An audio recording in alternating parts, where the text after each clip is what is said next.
j'ai la culture du pastoralisme, voilà, j'ai connu les brebis. Pour moi, les bêtes, elles mangent dehors. Et du coup, l'idée de faire de l'élevage extensif avec de la volaille, ça me paraissait possible et intéressant. Assez naturellement, quand j'ai repris cette ferme, les noyers étaient déjà installés. Donc l'agroforesterie s'est imposée à moi. En fait, j'avais les figuiers en premier, donc quand j'ai fait le choix de mettre les poules pondeuses, étant donné que j'ai 1,5 hectare, c'était une évidence. Les parcs pour les poules, de toute manière, c'était du plein air, pour moi c'était une évidence.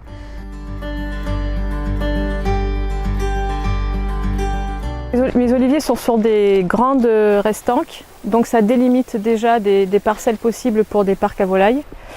Donc du coup, je m'adapte à ces restanques-là, sur lesquelles je mets des poulaillers déplaçables. Donc là, en l'occurrence, des technigites dans les oliviers. Ailleurs, c'est d'autres sortes de cabanes. Et donc, je les déplace en faisant en sorte de ne pas les mettre au même endroit plus d'une fois par an, sachant que quand je fais un parc, ils y restent 2 mois.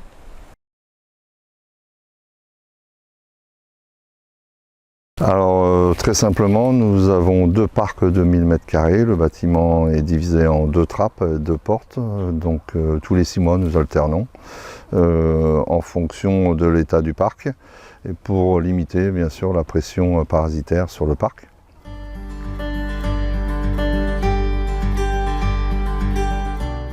La croissance est plus remarquée dans le parc à poules que dans le verger aux alentours. Moi, j'apporte aucun engrais sur les figuiers depuis qu'il y a les poules dessus. Quand le parc est vide, donc sur les 18 mois, j'en profite pour mettre tout le fumier de mes poulaillers que je nettoie. Les poules entretiennent énormément, donc voilà, moi je passe quasiment pas le gyro, hein. Pourtant j'ai le gyro, avant c'était 4-5 heures de gyro pour entretenir les arbres, c'est pas le cas. Un petit coup de débroussailleuse au niveau des pieds parce que certaines herbes le sont résistantes et que les poules, voilà, c'est un peu compliqué pour elles. En ce qui concerne la mouche, avant de mettre les poules pondeuses, j'avais quelques problèmes avec la mouche. Je constate au fil des années, depuis qu'il y a les poules, on va dire que maintenant ça fait 2 ou 3 ans où vraiment chaque parc de figuiers ont tourné avec des poules dessus, je n'en ai quasiment plus. Alors pour les volailles, ça leur fait déjà des parcours arborés qui fait qu'ils vont aller plus dans le parcours. Voilà, ils peuvent aller plus loin dans les parcours, ils se sentent protégés. Au niveau des poules, déjà ça leur fait de l'ombre. Quand je mets le goutte à goutte, elles se régalent, donc elles sont bien et puis ça leur fait de la fraîcheur.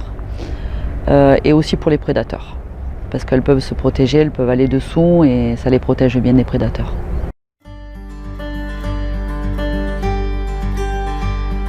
La prédation, donc les parcs sont faits avec des filets à volaille que je déplace, donc ça c'est facile. On a fini par les doubler parce que le renard, ça empêchait le renard de sauter. En fait, quand il y a 2 filets, ça lui fait plus de distance à sauter, c'est plus compliqué pour lui. Ça fonctionne. Mais quand même, il y a toujours une faille, il y a toujours un arbre, il peut monter sur un arbre, il arrive à sauter, bref. Comme j'avais une clôture à sanglier qui faisait tout le tour de la ferme, du coup on a fait en sorte que ce soit aussi un rempart au renard, en faisant en sorte qu'il n'y ait pas de passage, où le renard ne puisse pas passer dessous, qu'il y ait aussi des fils électrifiés bas. Donc ça a fait un bon rempart au renard, et là on a même surélevé avec un filet à moutons, donc ça fait du coup une haute clôture qui fait tout le tour de la ferme. Pour empêcher le fameux chacal doré aussi de rentrer. Là on voit que je mets un filet, c'est des filets d'arboriculteurs, qui permettent de protéger des rapaces, des volailles extérieures. Voilà, ça fait une zone devant le poulailler et au-dessus des mangeoires qui est complètement protégée des volailles extérieures. On peut avoir quelques soucis de prédation, notamment les fouines, plus en journée. Voilà, c'est tout simplement géré par une vérification très minutieuse du parc Et il n'y a aucun souci concernant la nuit puisque les poules sont enfermées dans un bâtiment à sol dur avec une dalle de 20 cm. Aucun souci là-dessus.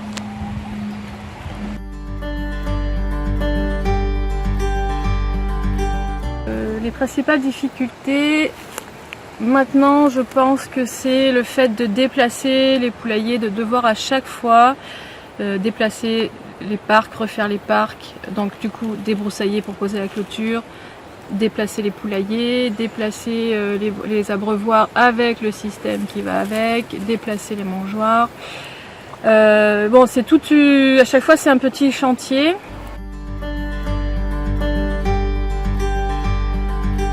Concernant les roues des chariots de manutention de ramassage de noix, ils sont systématiquement désinfectés à l'entrée et à la sortie du portail. Quand je passe un petit peu le giro pour tout ce qui est des mauvaises herbes que les poules ne mangent pas, je m'organise. Je le fais avant que les poules sortent, donc j'ai aucun problème de ce côté-là. En ce qui concerne la biosécurité, donc j'ai des sas dans chaque poulailler. Je diminue les parcours qui sont juste devant les poulaillers, qui sont séparés par des portes et des grillages, et j'ai des filets qui sont au-dessus pour permettre aux poules quand même de pouvoir un petit peu sortir, mais qu'elles soient aussi tout en sécurité en ce qui concerne la grippe aviaire.